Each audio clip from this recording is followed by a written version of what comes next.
Bara 1964 bilisummaa shirga gonfatteen booddee biyyoota lamaan Taangaanikaa fi Zaanzibaar tokkoomuun uumamuun kan himamuu fi Taanzaaniyaan biyyoota Afrikaa Dimokiraatawaadha jedhamanii keessaati ishee tokko ta'uuti himamaa fi Julius Nyerere irraatii kaasee haga Joon Maagufuuliitti achis pirezidaantii dubaraa jalqabaa siyaasa keessatti keessummeessuun fakkeenya dimokiraasii fi walqixxummaa biyya kaatudha kan jedhanii Taanzaaniyaatti ambaasaaddarri Itoophiyaa ambaasaadder Shibbiruu Maammoon Itoophiyaa waliinis walitti dhufeenya bara dheeraa qabdiidha kan jedhani.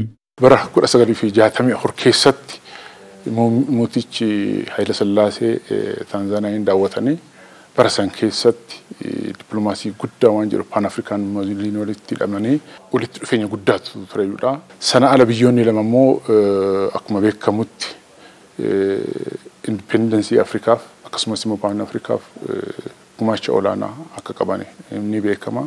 Biyyoonni lamaan Itoophiyaa fi Taanzaaniyaan cunqursaa jibbuun bilisummaaf falmaniiru sagalee Afrikaas waltajjii addunyaa irratti akka dhaga'amuuf qajeeltoo Pan Afrikaanizimii jalattis qabsoo guddaa taasisanii jiru. Kana caalaa garuu walitti dhufeenyi biyyoota lameenii dhiigaan kan cimeedha kan jedhan ambaasaadder Shibbiruu kanatu michummaa Taanzaaniyaa fi Itoophiyaa adda isa taasisan kaasani. Yeroo wattaddaroonni Ingiliis asii gara Taanzaaniyaa deemanii wattaddaroonni keenya isaa waliin deemanii gara Taanzaaniyaa turanidha. San keessatti wattaddaroonni keenya yeroo dheeraaf achi waan turaniif namoota achi jiran waliin jireenya hawaasummaa uumanii namoonni yookiin immoo lammiiwwan keenya achi jiranitti jechuun wal fuudhiisaan ijoolleen uumamtanii jirti. Kanaaf walitti dhufeenyi isaa baay'ee guddaadha. Walitti dhufeenyi kun immoo rakkoo keessoo Itoophiyaatiin dhiibbaan biyyoota lixaa itti hammaatee firrisiif jira jedhu yeroo barbaachiseettis lammiileen Taanzaaniyaa Itoophiyaan haadha bilisummaa Afrikaati jechuun Itoophiyaa cina akka dhaabbatanis isaan taasiseera. Miidiyaawwan Weestii dhimmoota adda addaa waan kaasantu jira. Haa ta'u malee akka Taanzaaniyaatti hojiiwwan adda addaa hojjennee jira jedhanii yaada. Kana waliin wal qabatee dhiibbawwan Itoophiyaa fi Afrikaa irratti ka'u kana think tankiin Taanzaaniyaa keessatti argaman akkasumas immoo biyyoota ollaa keessatti argaman dhimma kanarratti bal'inaan Itoophiyaa fi dhimma Afrikaa akka waliigalaatiitti gamtaan irratti mari'annee wanta hubannoo gaarii argachuu akka danda'an waan taasisee fi rakkoo waan jiru kana gamtaan qolachuuf nu cinaa akka hiriiranitti mariiwwan adda addaa goonurraa hubachuu hin danda'ama jechaadha. Idaamni warreen kana hundaa immoo biyyoonni lamaan ardii Afrikaa uummata biiliyoona 1.3 ol qabu ajandaa 2063 milkeessuuf waliin akka hojjetanii fi tokkummaanis akka cimu kanarra kaa'ee jira. Kanarraatiin kan darbe uummanni bal'aa Afrikaa sagaleen isaa akka dhaga'amuu fi dhiibbaa uumtummaan isaa waltajjii addunyaa irratti qabus akka dabaluuf isa dandeessee jira jedhanii Taanzaaniyaatti ambaasaaddarri Itoophiyaa ambaasaadder Shibbiruu Maammooni. Sagalee tokko dhageessisnee addunyaa irratti Afrikaan tokko taatee deemuu ni dandeetti.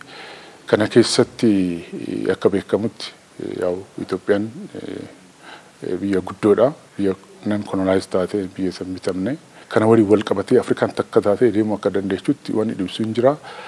San caalaa dhiyoo kanatti muummichi kabajamoo Dr. Abiy Ahmed akka beekamutti dargaggoota gara fuulduraa Prospect African Leaders Conference asitti uuman keessatti dargaggoonni biyya Awutaa Afrikaa asitti akka hirmaatan akkasumas immoo gaggeessitoonni kanaan dura turan recognition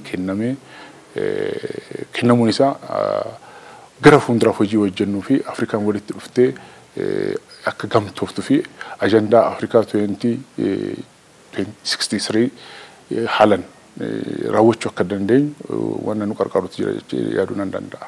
Daawwin ministeera muummee taanaa fi ministeera dhimma alaa Itoophiyaa obbo Dammaqa Mokonnin Taanzaaniyaatti tibbana taasisanis michummaa sana cimsuuf ga'insa olaanaa ta'uuti himama. Kun immoo marii mootummaan federaalaa qaamolee hidhatanii Oromiyaa keessa socho'anii waliin Taanzaaniyaatti taasifamaa jiru irraati abdiinii fi bu'aan gaarii akka eegamus isa taasiseera. Kanarraatiin kan darbee garuu qooqa walii aadaa fi seenaa walii baruu irraatii kaasee walitti dhufeenya bara dheeraa kana cimsuudhaaf wantoonni hedduun hojjetamaa jiraachuudha Taanzaaniyaatti ambaasaaddarri Itoophiyaa ambaasaadder Shibbiruu Maammoon kan himani.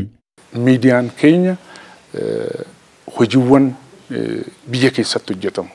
Biyyoonni Afrikaa lammiiwwan Afrikaa beekuu akka danda'an amma akka OBN wanni jalqabanii jira.